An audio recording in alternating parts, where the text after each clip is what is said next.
Hello à tous, et voilà, on y est, c'est le retour de la ASICS Magic Speed 3. Ça faisait un petit moment que je vous en parlais. Plus de 100 km de protocole test, de la séance VMA avec des 30-30, des 20 secondes, 40 secondes, 40 secondes, 20 secondes, du 3x2000, de la séance du footing 1 heure, et puis de la sortie longue, par exemple demain 1h30 avec 3 blocs de 2000 à l'intérieur en seuil anaérobie, donc entre 3,45 et 4 kg max. Donc je l'ai testé sous toutes ses coutures, je l'ai même porté hier pour tout vous dire sur une sortie trail running, urban trail, je veux dire je pars de la maison et je vais dans la forêt, donc sous des souches, des singles et tout. Et voilà, bon après hier je suis rentré et j'ai décidé de la laver à la main parce que moi je passe pas mes chaussures à la machine, hein. Quelqu'un me posait la question. Non, moi je lave pas mes chaussures à la machine à laver tout simplement parce que j'ai pas envie que la mousse se détériore, le mèche non plus. Donc je les lave à la main. Donc voilà dans quel état elle est quand elle est lavée à la main. Elle était beaucoup plus noire, hein. J'aurais pu la prendre en photo hier mais je l'ai pas fait. Donc voilà, elle avait des zones de noirceur parce que en fait ça se salit vite le blanc, quoi, c'est bien connu, hein.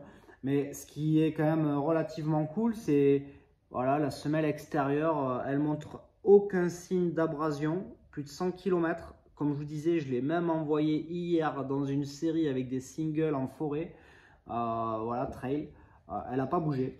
Pour moi, ça va être un modèle durable et robuste qui ne montre aucun signe de détérioration prématurée au niveau de la semelle extérieure.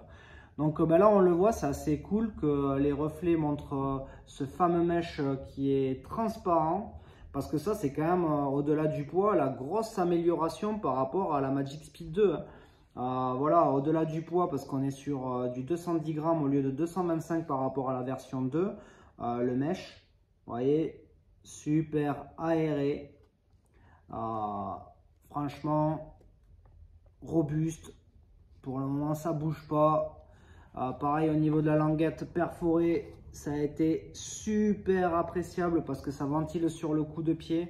Mais voilà, le mesh, clairement, c'est le confort plus parce qu'on n'a pas le pied qui est pris à l'étuve comme sur la 2. Parce que ça, c'était un peu ce que je lui reprochais, c'était un peu son bémol. Je la trouvais un peu étuve, la Magic Speed 2, bien que ça a été pour moi une grande découverte et un gros coup de cœur. Je connaissais pas du tout la Magic Speed première version. Et en fait, je suis passé sur la 2 et j'avais testé la Edge Plus en parallèle. Et c'était déjà une grosse surprise. Alors là, avec la 3, vous pouvez bien imaginer qu'on a gagné 15 grammes. Donc c'est ce que je disais, de 125 grammes sur la taille 43 sur la 2. Là, on est sur 210 grammes en taille 43. Le mesh qui a été amélioré. Franchement, au niveau confort, c'est une tuerie. Alors bien sûr, ce qui la différencie par rapport à la Edge Plus, c'est la mousse, hein. La mousse, on est sur la mousse Flight Foam. Ça, c'est la mousse typique de chez ASICS. Donc, comme vous le savez, il y a la Flight Foam Blast, la Flight Foam Blast Plus qu'on peut trouver sur la Magic Speed 3. Et ensuite, la Flight Foam Turbo qu'on trouve sur la gamme Metaspeed Plus. Donc voilà, la grosse différence entre une Magic Speed 3 et une Edge Plus, c'est le poids, hein. On va être avec 10 grammes en plus sur la Magic Speed 3. On va avoir donc une mousse située sur toute la semelle intermédiaire qui est la Blast Plus, alors que la Edge c'est donc la Turbo. Mais franchement, elle n'a pas à rougir, hein, par rapport à une Edge Plus, hein. C'est pour ça que dans mon test, je le dis et sans rougir, hein. Mais elle n'a pas à rougir et moi j'ai pas à rougir non plus de le dire parce qu'en plus je suis passé d'un test de la Nike Zoom X Vaporflight Next % 3 et vous m'excuserez parce qu'elle est un peu crados, mais voilà, à la Metaspeed, pas à la Metaspeed, à la Magic Speed 3. Et déjà forcément, qu'est-ce qu'on ressent quand on passe d'une chaussure Nike Mousse Zoom X à une ASICS mousse Flight Foam? La mousse sur une Nike, elle est beaucoup plus molle. C'est aussi beaucoup ce que je craignais avec Nike parce que j'avais jamais eu l'occasion de tester la mousse Zoom X. C'est vrai que c'est beaucoup plus mou qu'une Flight Foam sur ASICS. Mais du coup, j'avais peur que ce soit instable sur Nike. Je n'avais pas trouvé instable parce que j'avais pas forcément fait non plus beaucoup de kilomètres depuis un moment avec mes ASICS. Donc du coup, de passer de la Nike Zoom X à une ASICS mousse Flight Foam, j'ai pu sentir la différence quand même, hein. C'est beaucoup plus ferme, c'est beaucoup plus dense au niveau de la mousse. Alors oui, ça tape un peu plus, mais je me rappelais bien que par rapport à la Magic Speed 2, là la 3 elle tape un peu moins, ça fait moins ce clap, clap, clap quand on attaque sur l'avant-pied. Donc ça le fait beaucoup plus que sur une Zoom X puisque la mousse est beaucoup plus molle. Mais de là à dire que la ASICS Magic Speed 3 va être moins efficace que la Nike Zoom X Vaporfly Next% 3, bah je sais pas. Franchement, je sais pas. Je sais pas parce que j'ai passé des séances de dingue avec cette chaussure. Les 10 derniers jours, je l'ai portée mais tout le temps. Ça, vous pouvez aller le voir sur Strava. Hein.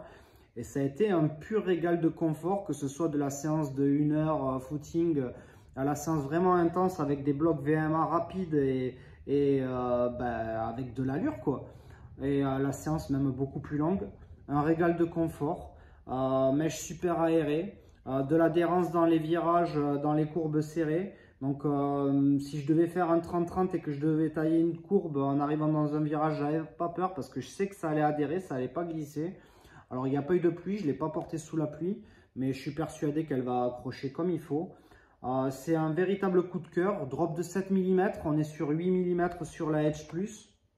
Donc voilà, 1 mm de drop et même 10 grammes, hein, je ne peux pas dire que ça se ressente énormément.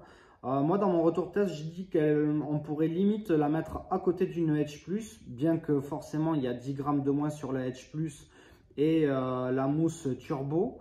Donc normalement beaucoup plus dynamique. Mais franchement, ça envoie du pâté, hein, cette Magic Speed 3. C'est pour moi 180 € sur un modèle haute performance comme ça.